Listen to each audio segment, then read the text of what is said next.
Welcome to The Connecting Place with Andrea Fabry, making the connection between health and your environment. Now, here's your host, Andrea Fabry. Today we're going to talk about baby formula, but not in the way you might think. We're going to talk about nanotechnology in baby formula, and you're going to hear some startling things, I think, and be very motivated to help take action and raise awareness about this issue. Our guest is Ian Illuminato. He's a health and environment consultant for Friends of the Earth. He specializes in the field of nanotechnology. Ian, thank you for being with us. Thank you for having me. All right, let's start with the beginning, and get to the issue of baby formula. But let's help our listeners understand exactly what we're talking about when we talk about this type of technology. Yeah, well, with nanotechnology, we're basically talking about really small matter. So instead of, taking bulk materials we're familiar with and using them, we've actually gotten to the place where we can take advantage of properties of materials in their smallest sense. So, for example, everybody knows, the length of a normal meter. Well, at the nanoscale, a nanoparticle is 1/1000th of a meter. So it's incredibly small stuff, and it's basically engineering at that scale. And a lot of these nanoparticles have properties that are rooted in quantum physics, which is a new, very exciting and interesting area of science. But at the same time, this type of engineering hasn't really gone through any major safety assessment to understand if it really is appropriate to be used in things like baby formula. And the operative word is synthetic. These are man-made particles, correct? That's right. Yeah, it does require somebody, either using other chemicals or heat to create these nanoparticles to have a certain purpose, at that scale. Another example illustration I heard you give was that of a red blood cell. Tell us that.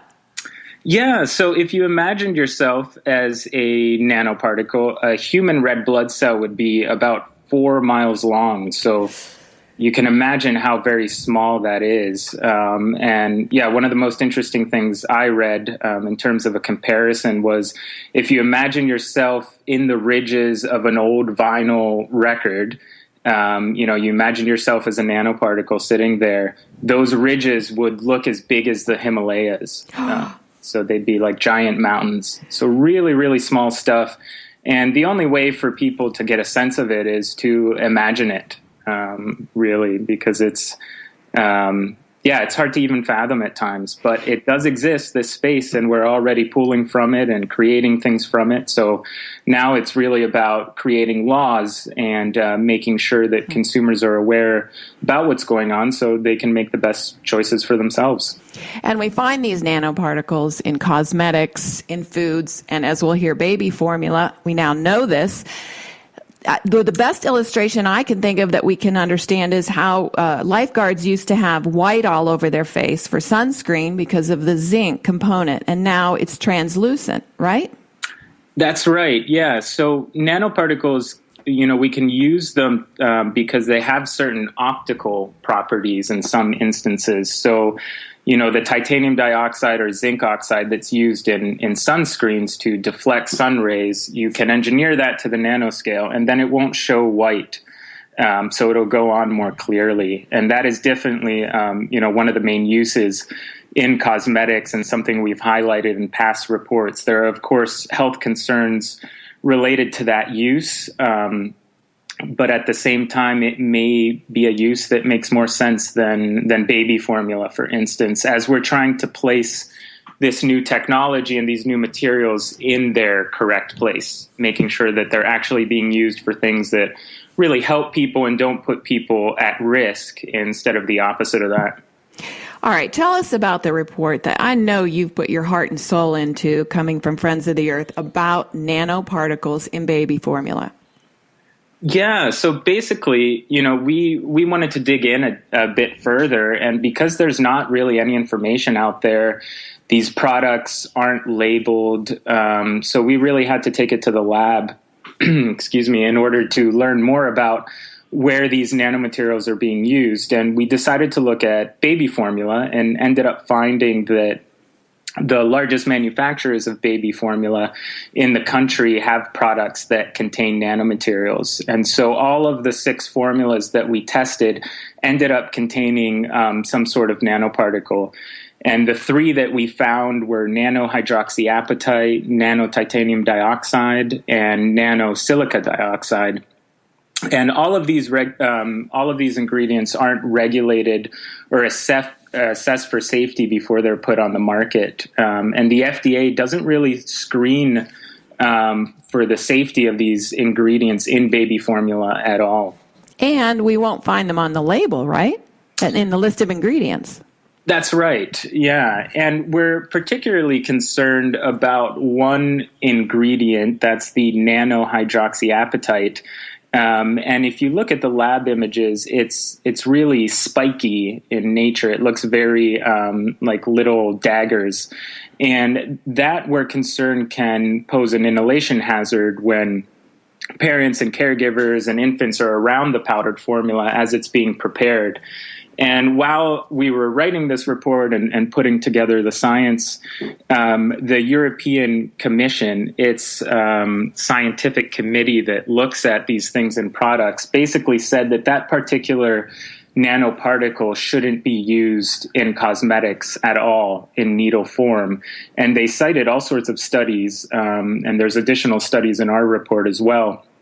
But, this is a scientific committee that is really respected globally, and they make decisions for European citizens and really, they influence regulation. So if they're saying this shouldn't be used in cosmetics, then, if infants are ingesting it, that poses an even bigger concern there.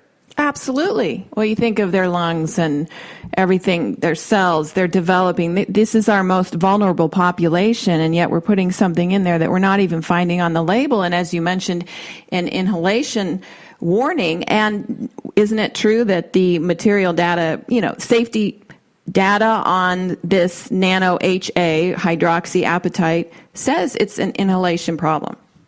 That's right. Yeah. And so we're also concerned for workers because they're working with the raw material itself as it's going into products. They may be working with it at the disposal stage. So we're also concerned for, the workers who are coming into the most intimate contact with this stuff. And at the end of the day, a product that's fed to millions of infants shouldn't really be permitted to go on the market if we're not certain that it's safe. I think that a lot of people will understand is kind of matter-of-factly. Well, do you know how long they've been putting it in? I mean, this is, from what I understand, this is a relatively new technology, 70s, 80s. Am I right? Yeah, it is. It is new. And let's see, I've been researching this for about 10 years. And I think when I came on board, there was talk about this probably for an additional 10 years before that in the scientific community. But knowing how long it's been used, I really couldn't find that information. I have no idea.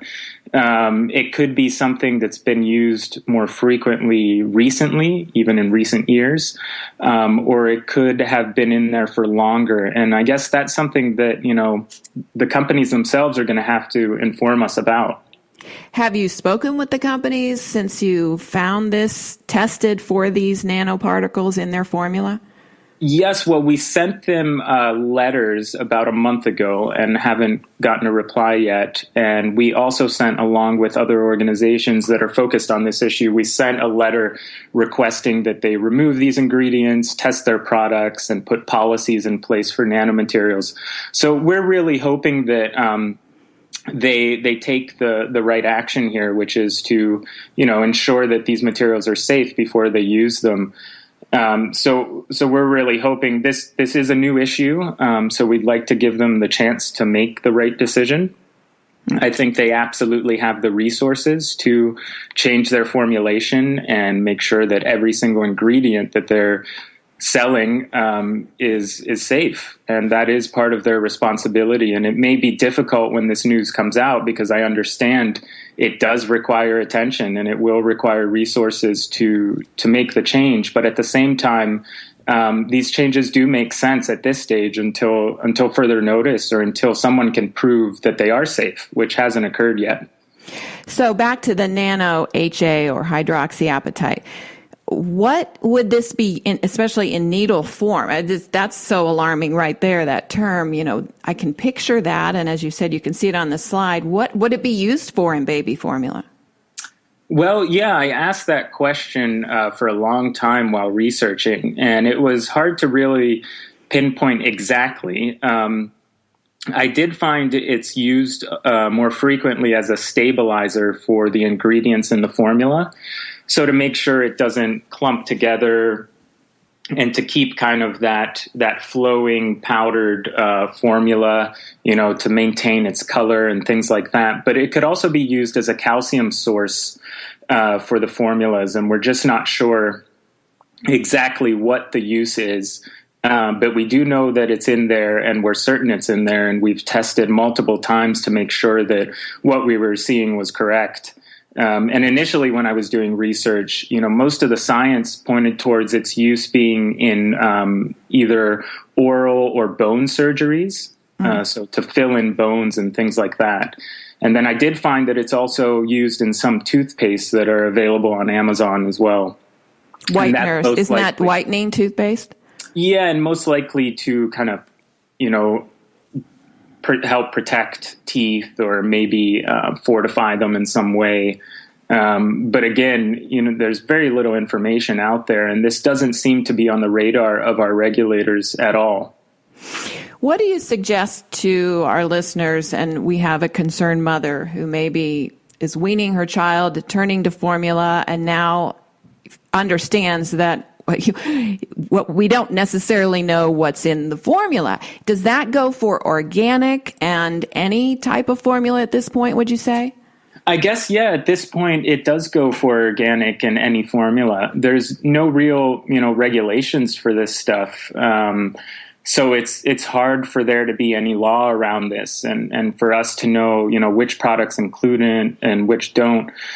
So companies right now are given the freedom to use these materials, and they don't have to tell consumers. So that is a difficult position, especially for parents. And, we very much so understand that not everybody is able to breastfeed. And so formula is very important. And so, yeah, the most we can do right now is if you can't breastfeed, then try to contact the company and ask more about whether they're using nanoparticles, and try to get some documentation from them.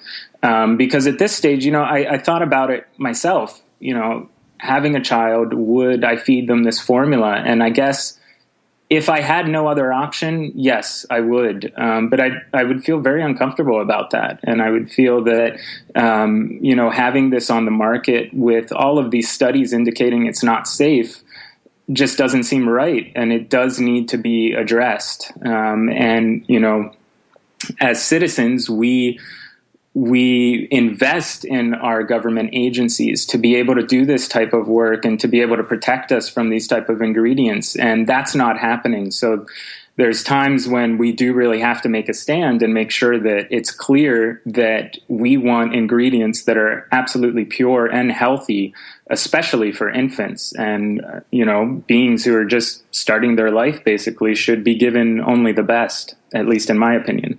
Certainly not something over in Europe they're saying is hazardous. Absolutely. Yeah, no, that would be a big red flag to me. And that's, at the end of the day, why, we chose to publish this report and put that information out there, because it added up, everything we were seeing added up in a way where we feel very strongly now that it must be addressed. And we're hoping the FDA and the companies will do what's right and, do additional studies, make sure they have policies in place, and remove these ingredients for the time being until there's more scientific certainty that they actually do what they're intended to do and that they're safe. So a last word, Ian, to the consumer and what you're asking of government regulators. Well, yeah, we're asking consumers to read our report, to take action. We'll have petitions to companies.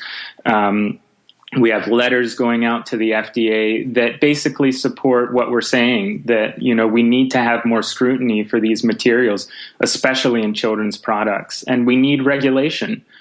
We know that companies and our societies function best when there's laws, when there's guiding laws that allow us to, to make sure that we do the right thing. So we're calling on consumers to help us by signing on to our petitions and other action alerts that will go out. And we're asking the government to basically heed our call and do their due diligence, which is replicating these studies, contacting the companies, and making sure these ingredients are off the market until proven safe. Well, Ian Illuminato with Friends of the Earth, thank you so much for all your work. Oh, thank you so much. Appreciate it.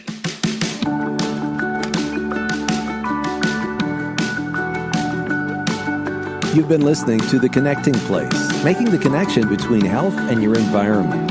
Join us again next time for The Connecting Place with Andrea Faber.